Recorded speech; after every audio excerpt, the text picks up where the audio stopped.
I don't think discipline is meant to be toxic. It should be a guide, a light, a good thing, done with grace and love, handled with wisdom and patience. It's supposed to provide a safe place to err and grow.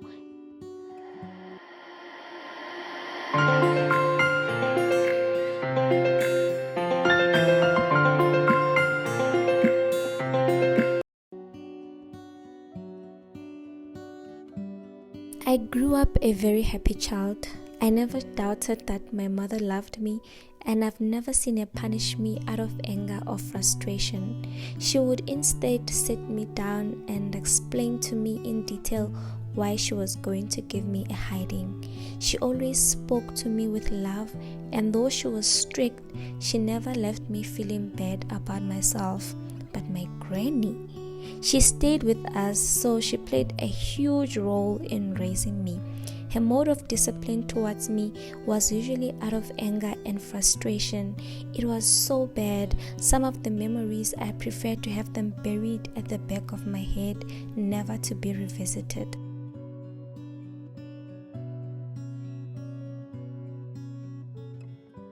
Well, I thought they were buried until I became a parent. I found myself at times shouting out of frustration and anger when my mother didn't raise me like that. I started to wonder where it all came from. I saw that I might be picking this trait up from the way my grandmother treated me when I was growing up. I was becoming a shouter, chobolo in Sepedi, my mother tongue, and I didn't want to be like that.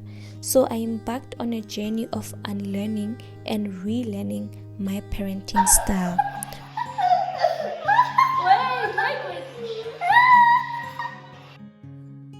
Communication was the first place I needed to start at. I had to decide on how I wanted my kids to feel after I spoke to them. I certainly want all of our conversations to be empowering. I mean, even the hardest ones. When they have wronged, I want them to be aware that they are wrong, but still feel loved like my mom did with me when I was growing up. I will sometimes need to raise my soft, light voice at them, because nobody saves anyone from imminent danger by speaking softly. My sons both hate any form of shouting or raising of a voice, so I avoid it as much as I can, but sometimes I lose it. I just find myself snapping, so I am a work in progress.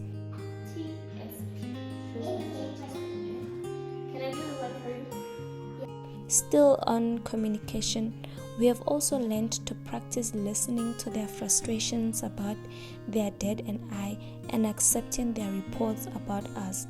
I'm so proud of how comfortable AB has become with giving us feedback, with the comfort that his parents will accept it and work on it.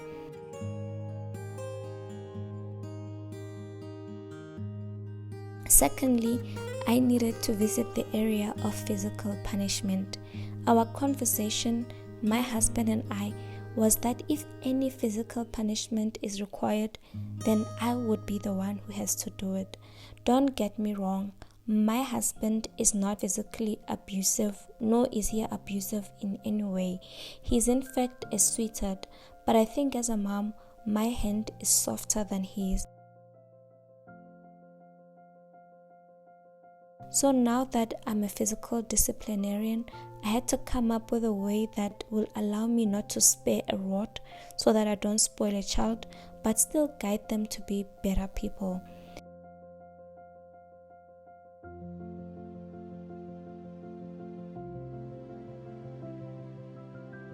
But the issue is that I don't like the idea of hitting kids, especially small kids like mine. For me, it's as if one is abusing their position as the stronger one in the equation. Confession, I have attempted to hit my son before, like a little slap on the wrist, but I felt horrible afterwards. I hated it. It just doesn't feel right for me as yet. Not sure if it ever will, but that's where I currently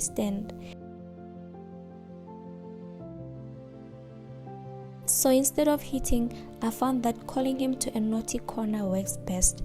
I tell him to sit down, fold his arms, and not say a word until I tell him to. Now that he's 5, I keep him there for 5 minutes. When he was 4, I kept him for 4 minutes.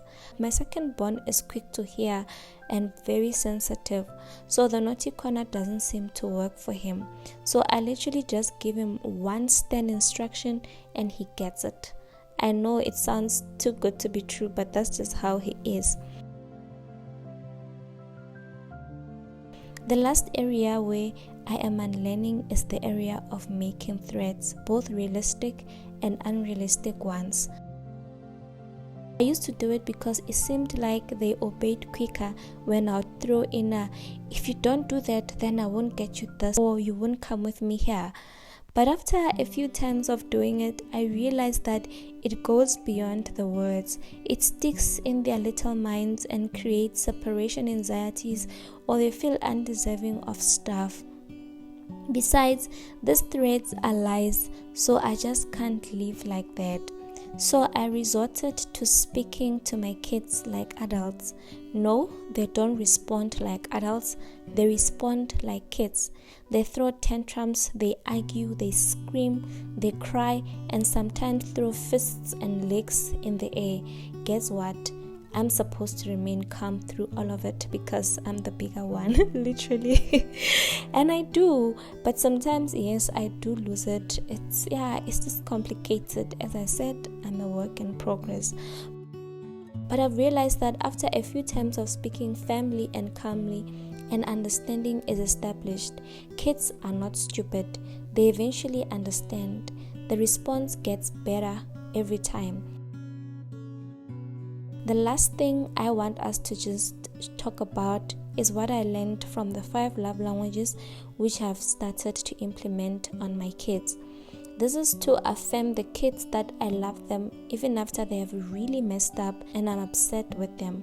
I would say, I love you even when you throw yourself on the floor when I'm talking to you.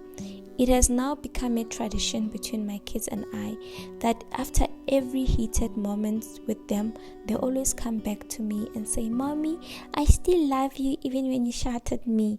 Then we hug and we move on. I don't think discipline is meant to be toxic.